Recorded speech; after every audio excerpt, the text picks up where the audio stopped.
शांति। आज 30 जनवरी 2025 के महावाक्यों में मधुबन से प्यारे मीठे बाप दादा ने कहा, मीठे बच्चे, इस पुरानी दुनिया में कोई भी सार नहीं है, इसलिए तुम्हें इससे दिल नहीं लगानी है। बाप की याद टूटी तो सजा खानी पड़ेगी। आज का प्रश्न है, बाप का मुख्य डायरेक्शन क्या है, उसका उल्लंघन क्यों होता है? उत्तर है, बाप का डायरेक्शन है, किसी से सेवा मत लो, क्योंकि तुम खुद सर्वेंट हो। परंतु देह अभिमान के कारण बाप के इस डायरेक्शन का उल्लंघन करते हैं। बाप कहते हैं, तुम यहाँ सुख लेंगे तो वहाँ का सुख कम हो जाएगा। कई बच्चे कहते हैं, हम तो इंडिपेंडेंट रहेंगे, परंतु तुम सब बाप पर डिपेंड करते हो। गीत है, दिल का सहारा टूट न जाए। ओम शांति। शिव भगवान उवाच अपने सालिग्रामों प्रति। शिव और सालिग्राम को तो सब मनुष्य जानते हैं, दोनों निराकार हैं। अब श्री कृष्ण भगवान उवाच कह नहीं सकते, भगवान एक ही होता है। तो शिव भगवान उवाच किसके प्रति? रूहानी बच्चों प्रति। बाबा ने समझाया है, बच्चों को अब कनेक्शन बच्चों का अब कनेक्शन है ही बाप से, क्योंकि पतित पावन ज्ञान का सागर, स्वर्ग का वर्षा देने वाला तो शिव बाबा ही ठहरा। याद ही उनको करना है। ब्रह्मा है उनका भाग्यशाली रथ। रथ द्वारा ही बाप वर्षा देते हैं। ब्रह्मा वर्षा देने वाला नहीं है, वह तो लेने वाला है। तो बच्चों को अपने को आत्मा समझ बाप को याद करना है। तो हमें जो भी प्राप्तियां हैं वो सब शिव बाबा से ही है। चाहे वर्षा मिल रहा है, चाहे गुण शक्तियां मिलते हैं, चाहे हमारे पाप दग्ध होने, हमारे बाबा, हमारे टीचर, हमारे सदगुरु शिव बाबा को तीनों रूपों से हमें याद करना है। ब्रह्मा बाबा निमित्त इंस्ट्रूमेंट हैं,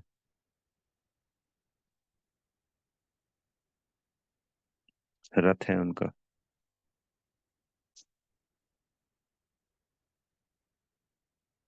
उनका पूरा पूरा रिगार्ड रखना है दिल से। मिसला समझो, रथ को कोई तकलीफ होती है, मिसाल होना चाहिए, यहाँ मिसला लिखा हुआ है, क्षमा चाहेंगे। मिसाल समझो, रथ को कोई तकलीफ होती है, वह कारणे अकारणे बच्चों को मुरली नहीं मिलती है, तो बच्चों को सारा तो बच्चों का सारा टेंशन जाता है शिव बाबा तरफ। वह तो कभी बीमार पड़ नहीं सकते। बच्चों को इतना ज्ञान मिला है, वह भी समझा सकते हैं। प्रदर्शनी में बच्चे कितना समझाते हैं। ज्ञान तो बच्चों में है ना। हर एक की बुद्धि में चित्रों का ज्ञान भरा हुआ है। बच्चों को कोई अटक नहीं रह सकती। समझो, पोस्ट का आना जाना बंद हो जाता है, स्ट्राइक हो जाती है, फिर क्या करेंगे? ज्ञान तो बच्चों में है, समझाना है। सतयुग था, अब कलयुग पुरानी दुनिया है। गीत में भी कहते हैं, पुरानी दुनिया में कोई सार नहीं है, इनसे दिल नहीं लगानी है, नहीं तो सजा मिल जाएगी। बाप की याद से सजाएं कटती जाएंगी। सजा इसलिए मिल जाएगी कि जब इस दुनिया में दिल लगा रहेगा तो पुराने जो हमने विकर्म किए हैं वो दग्ध नहीं होंगे, तो फिर सजाएं खानी पड़ेंगी। और इस दुनिया में जब अभी दिल लगा रहेगा तो फिर और विकर्म होते रहेंगे। मनसा वाचा कर्मणा कुछ न कुछ।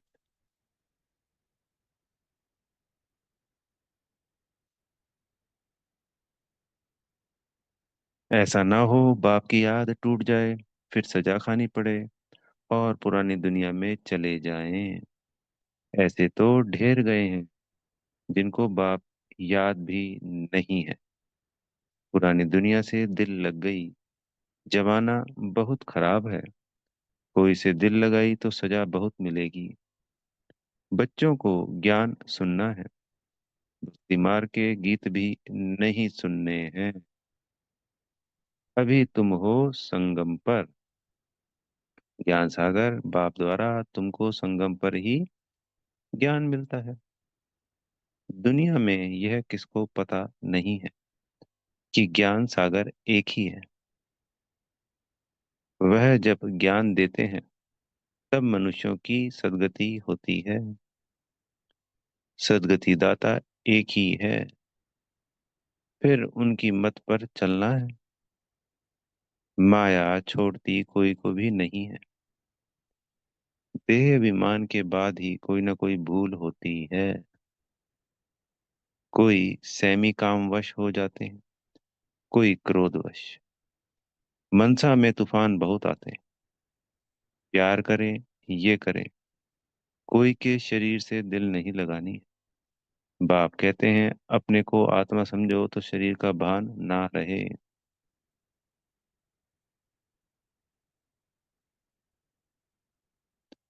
नहीं तो बाप की आज्ञा का उल्लंघन हो जाता है। देह अहंकार से बहुत नुकसान होता है। इसलिए देह सहित सब कुछ भूल जाना है। सिर्फ बाप को और घर को याद करना है। आत्माओं को बाप समझाते हैं शरीर से काम करते मुझे याद करो तो विक्रम भस्म हो जाएंगे। रास्ता तो बहुत सहज है। यह भी समझते हैं तुमसे भूलें होती रहती हैं, परंतु ऐसा ना हो, भूलों में फंसते ही जाओ। तो भूले होना बुरी बात नहीं है। हमें अपने आप को सतर्क रखना है और उन भूलों से सीख लेके दोबारा भूल नहीं होनी चाहिए। ये नहीं कि हम अलबेले हो जाएं और भूलों पे भूले करते जाएं फिर हम फंसते चले जाते। इस बात का टेंशन देना। एक बारी भूल हुई फिर वह भूल नहीं करनी चाहिए। अपना कान पकड़ना चाहिए, फिर यह भूल नहीं होगी। पुरुषार्थ करना चाहिए। अगर घड़ी घड़ी भूल होती है तो समझना चाहिए हमारा बहुत नुकसान होगा। भूल करते करते तो दुर्गति को पाया है ना। कितनी बड़ी सीढ़ी उतर कर क्या बने हैं। आगे तो यह ज्ञान नहीं था। अभी नंबरवार पुरुषार्थ अनुसार ज्ञान में सब प्रवीण हो गए हैं। जितना हो सके अंतर्मुखी भी रहना है। मुख से कुछ नहीं कहना है। जो ज्ञान में प्रवीण बच्चे हैं वह कभी पुरानी दुनिया से दिल नहीं लगाएंगे। उनकी बुद्धि में रहेगा हम तो रावण राज्य का विनाश करना चाहते हैं। यह शरीर भी पुराना रावण संप्रदाय का है, तो हम रावण संप्रदाय को क्यों याद करें। कितनी वंडरफुल बात है। सब कुछ ही रावण संप्रदाय का यहाँ पे, क्योंकि यहाँ तो जो राइट है वो बाबा है और फिर मैं आत्मा हूँ।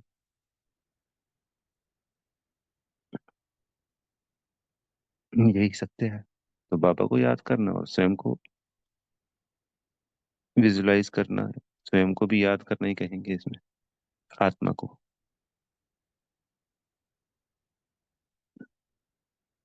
एक राम को याद करें, सच्चे पिता व्रता बने ना।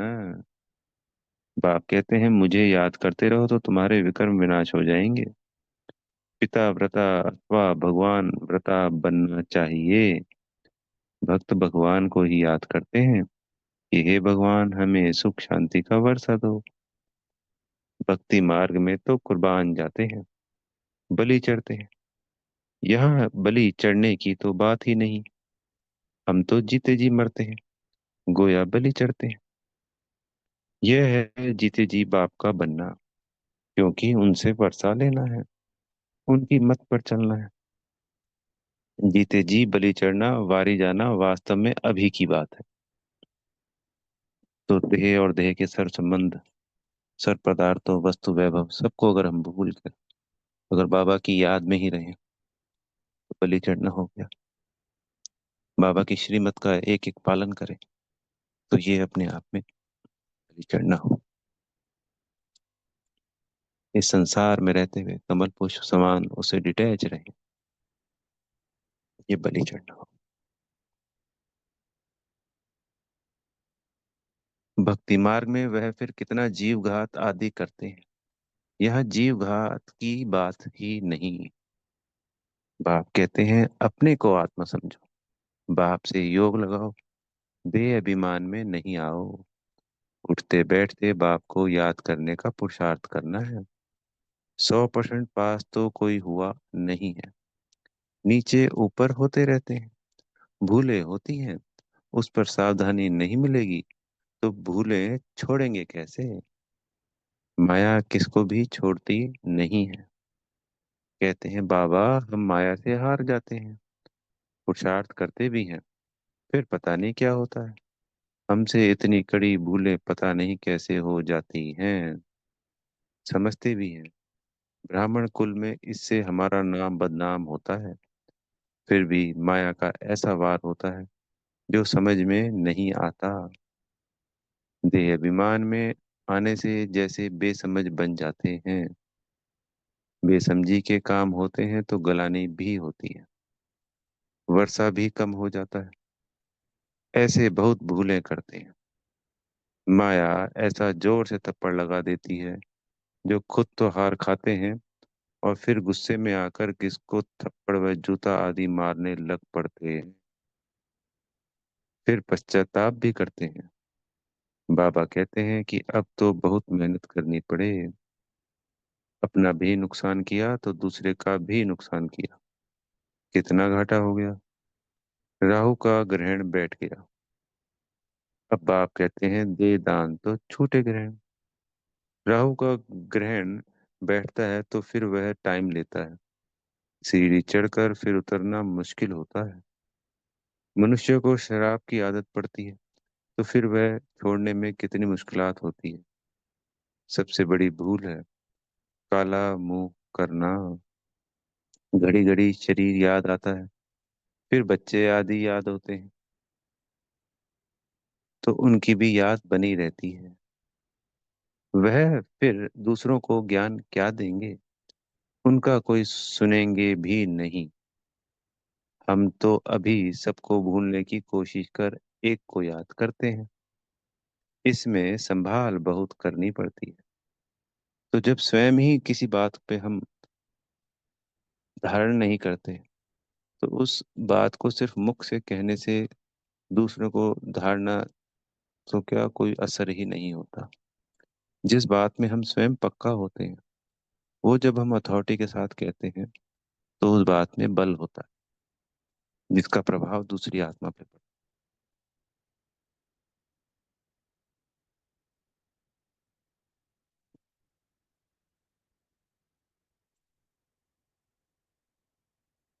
इसमें संभाल बहुत करनी पड़ती है। माया बड़ी तीखी है। सारा दिन शिव बाबा को याद करने का ही ख्याल रहना चाहिए। अब नाटक पूरा होता है, हमको जाना है, यह शरीर भी खत्म हो जाना है। जितना बाप को याद करेंगे तो देह अभिमान टूटता जाएगा और कोई की भी याद नहीं होगी। कितनी बड़ी मंजिल है। सिवाय एक बाप के और कोई के साथ दिल नहीं लगानी है, नहीं तो जरूर वह सामने आएंगे, वैर जरूर लेंगे। बहुत ऊंची मंजिल है। कहना तो बड़ा सहज है, लाखों में कोई एक दाना निकलता है। कोई स्कॉलरशिप भी लेते हैं, कोई स्कॉलरशिप भी लेते हैं ना। जो अच्छी मेहनत करेंगे जरूर स्कॉलरशिप लेंगे। साक्षी हो देखना है कैसे सर्विस करता हूँ। बहुत बच्चे चाहते हैं जिस्मानी सर्विस छोड़ इसमें लग जावें, परंतु बाबा सरकमस्टांस भी देखते हैं। अकेला है, कोई समझी नहीं है तो हर्जी नहीं। फिर भी कहते हैं नौकरी भी करो और यह सेवा भी करो। तो हर आत्मा का अलग अलग है। अगर परिवार की जिम्मेवारी है तो ऐसा नहीं कहा जा सकता कि नौकरी छोड़ के इसमें लग जाए। हाँ बाबा ने कहा अगर कोई जिम्मेवारी नहीं है तो ऐसा किया जा सकता है। तो अलग अलग बच्चों के सरकमस्टांस देख के बाबा अलग अलग समझानी देते नौकरी में भी बहुतों के साथ मुलाकात होगी। तुम बच्चों को ज्ञान तो बहुत मिला हुआ है। बच्चों द्वारा भी बाप बहुत सर्विस कराते रहते हैं। कोई में प्रवेश कर सर्विस करते हैं। सर्विस तो करनी ही है। जिनके माथे मामला वो कैसे नींद करें। शिव बाबा तो है ही जागती जोत। बाप कहते हैं मैं तो दिन रात सर्विस करता हूँ। सत्ता शरीर है। फिर आत्मा भी क्या करे। शरीर काम नहीं देता है। बाप तो अथक है ना। वह है जागती जोत। सारी दुनिया को जगाते हैं। उनका पाठ ही वंडरफुल है।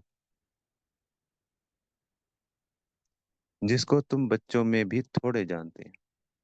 कालों का काल है बाप। उनकी आज्ञा नहीं मानेंगे तो धर्मराज से डंडा खाएंगे। बाप का मुख्य डायरेक्शन है किसी से सेवा मत लो। परंतु देह भान में आकर बाप की आज्ञा का उल्लंघन करते हैं। बाबा कहते हैं तुम खुद सर्वेंट हो। यहाँ सुख लेंगे तो वहाँ सुख कम हो जाएगा। आदत पड़ जाती है तो सर्वेंट बिगड़ रह नहीं सकते। कई कहते हैं हम तो इंडिपेंडेंट रहेंगे। परंतु बाप कहते हैं डिपेंड रहना अच्छा है। तुम सब बाप पर डिपेंड करते हो। तो एक बाबा पे डिपेंड रहना है वैसे चाहे इंडिपेंडेंट है इस संसार के हिसाब से। और जितनी सेवाएं होती हैं स्थूल सेवाएं, चाहे हम ऑफिस में हैं, शॉप पे हैं, जॉब पे हैं, घर में हैं, अपने स्वयं की सेवाएं स्वयं करनी है। अगर दूसरों की सेवा स्थूल सेवा भी करने का मौका मिलता है तो चाहे सेंटर पे हैं चाहे घर पे हैं तो करनी चाहिए। सेवा भाव जागता है। देह भान समाप्त होता है। तो दिल से सभी सेवाएं करनी। ये समझना चाहिए कि बाबा के भंडारे में हैं, बाबा के यज्ञ में सेवा कर रहे हैं, जॉब कर रहे हैं तो बाबा की जॉब कर रहे हैं, ये बाबा की नौकरी। दिल से ईमानदारी से सभी सेवाएं कर। स्थूल सेवा।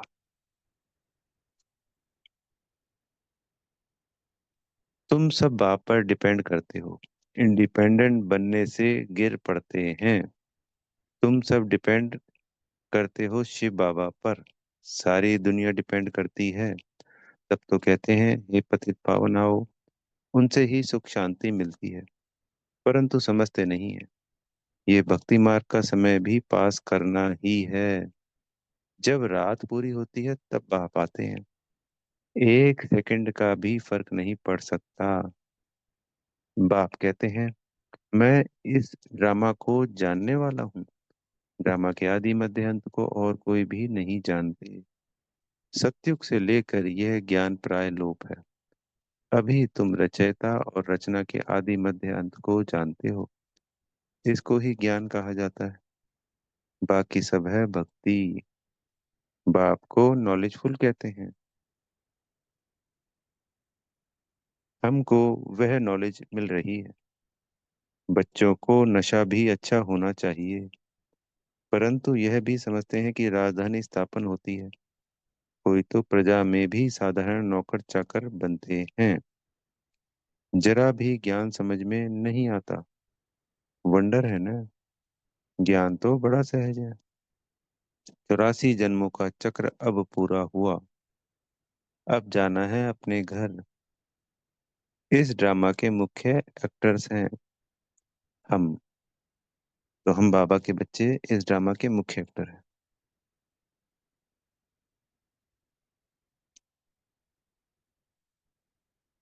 सारे ड्रामा को जान गए हैं। सारे ड्रामा में हीरो हीरोइन एक्टर हम हैं। कितना सहज है। परंतु तकदीर में नहीं है तो तदबीर भी क्या करे। पढ़ाई में ऐसा होता है कोई नापास हो जाते हैं। कितना बड़ा स्कूल है। राजधानी स्थापन होनी है। अब जितना जो पढ़ेंगे बच्चे जान सकते हैं हम क्या पद पाएंगे। ढेर के ढेर है। सब वारिस तो नहीं बनेंगे। तो वारिस क्वालिटी 108 या 16,108 इनको कहा जाएगा। सभी नहीं।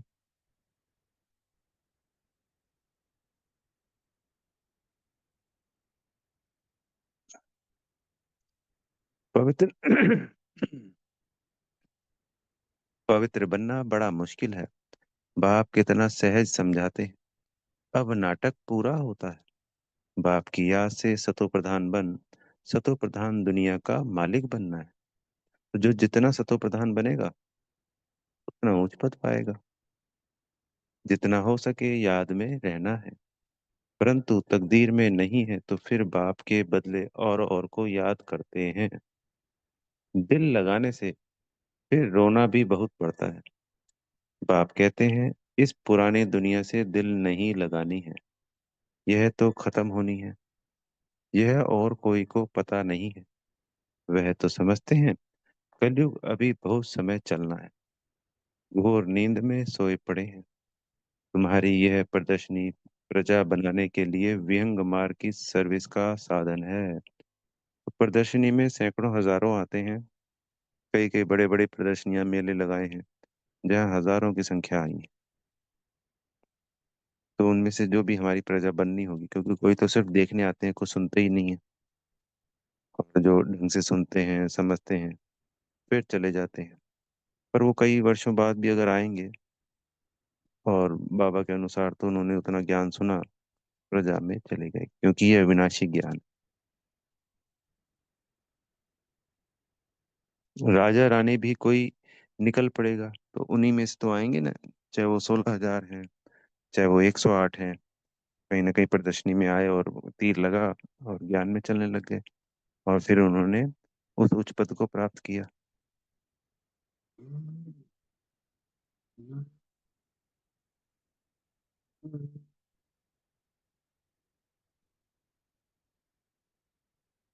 बहुत हैं जो सर्विस का अच्छा शौक रखते हैं। फिर कोई गरीब, कोई साहूकार, औरों को आप समान बनाते हैं। उनका भी फायदा तो मिलता है ना। अंधों की लाठी बनना है। सिर्फ यह बतलाना है कि बाप और वर्षे को याद करो। विनाश सामने खड़ा है। जब विनाश का समय नजदीक देखेंगे तब तुम्हारी बातों को सुनेंगे। तुम्हारी सर्विस भी वृद्धि को पाती जाएगी। समझेंगे बरोबर ठीक है। तुम रड़ियां तो मारते रहते हो कि विनाश होना है। तुम्हारी प्रदर्शनी, मेला, सर्विस वृद्धि को पाती रहेंगी। कोशिश करनी है कोई अच्छा हॉल मिल जाए। तो जैसे अभी प्रयागराज में हमारा कई बहुत बड़ा पंडाल लगा है और बहुत अच्छी सर्विस हो रही है। बाबा के अनेकों बच्चे पूरे भारत से सेवा के लिए जा रहे हैं। कोई जैसे जितना समय मिलता है, 3 दिन, 5 दिन, 7 दिन, 10 दिन, हमें भी सेवा के निमित्त जाना चाहिए, जो जो जा सकते हैं। क्योंकि वहां तो संख्या ही अद्भुत है। आज तो कह रहे हैं 10 करोड़ की संख्या है। समझ आएंगे, कल थी वो 10 करोड़ की संख्या। तो रोज 1-2 करोड़, 1-2 करोड़ आते हैं।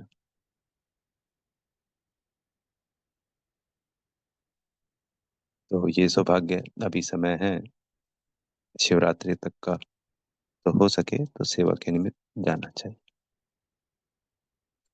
कोई अच्छा हॉल मिल जाए किराया देने के लिए तो हम तैयार हैं। बोलो, तुम्हारा और ही नाम वाला होगा। ऐसे बहुतों के पास हॉल पड़े होते हैं। पुरुषार्थ करने से 3 पैर पृथ्वी के मिल जाएंगे।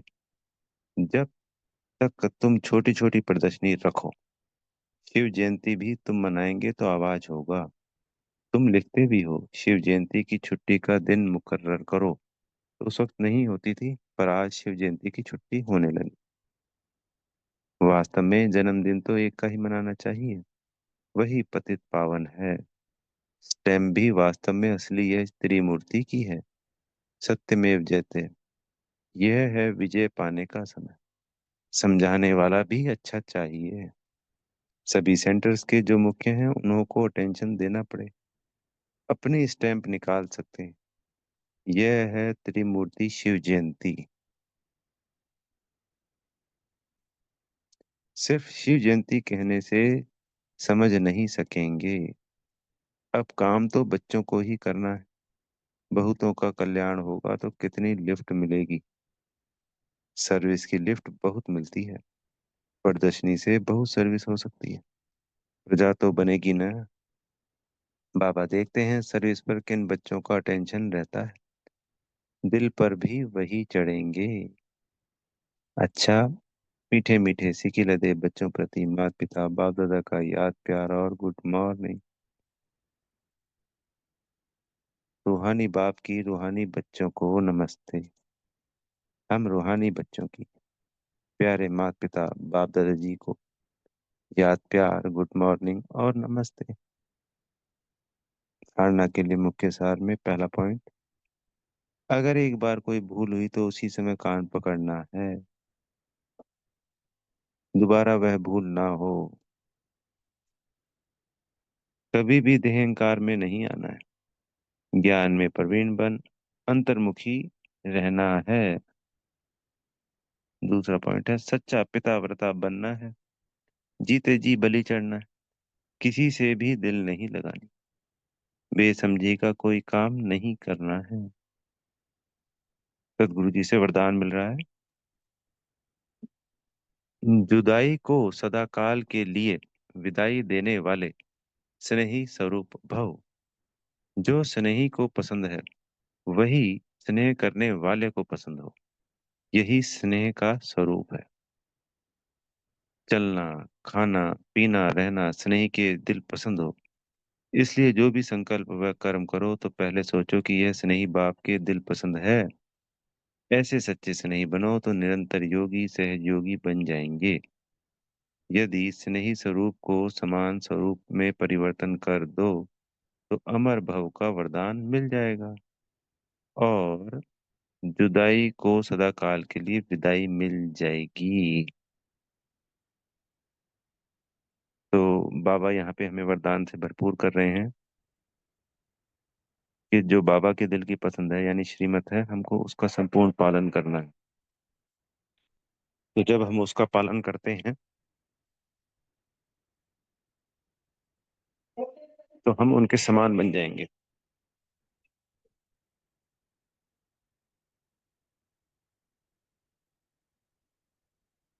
तो जो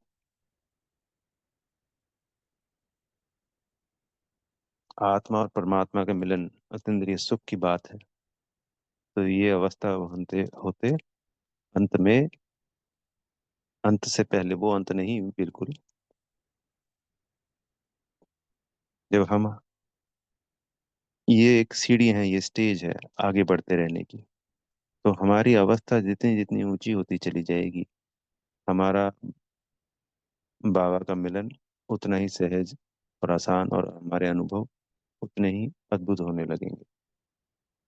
स्लोगन है स्वभाव इजी और पुरुषार्थ अटेंशन वाला बनाओ।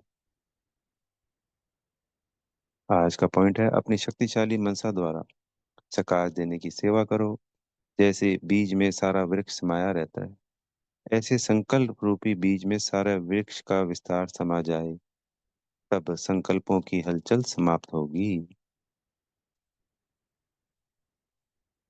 जैसे आजकल दुनिया में राजनीति की हलचल वस्तुओं के मूल्य की हलचल करेंसी की हलचल कर्म भोग की हलचल धर्म की हलचल बढ़ती जा रही है। उस हलचल से स्वयं को और सर्व को बचाने के लिए मन बुद्धि को एकाग्र करने का अभ्यास करते सकाश देने की सेवा करते रहो। तो सकाश तो हमें रोज देनी है। आज बाबा हमें रेगुलर एकाग्रता पे अटेंशन दिला रहे हैं। मन बुद्धि को एकाग्र करते हुए बेहद को सकाश देनी है। अच्छा। ओम शांति। बेहद का धन्यवाद मेरे माता पिता प्यारे बाप दादाजी का आप सभी आत्मा भाइयों का और बेहद की शुभकामनाएं। ओम शांति।